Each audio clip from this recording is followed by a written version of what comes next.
তুমি মনে করো আর কি তোমার মন চায় না, তুমি পারো না, তাই তুমি নামাজ পড়ো না। আসলে তোমার তাওহীদে সমস্যা। কোথায় সমস্যা? মানে আল্লাহ, মানে আল্লাহ কে?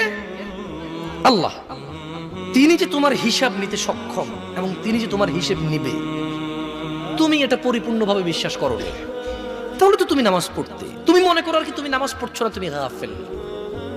এই জন্য তোমাকে বলেছি আল্লাহকে ভয় করতে হবে। ফর এক্সাম্পল, আল্লাহ নামাজ ফরজ করেছে। কে নামাজ ফরজ করেছে? আল্লাহ। মুয়াজ্জিন আজান দেয়, তুমি নামাজ পড়ো না। তুমি মনে করো তোমার দান সাদাকা তোমাকে উদ্ধার করবে? তোমাকে ভুল শিখিয়েছে।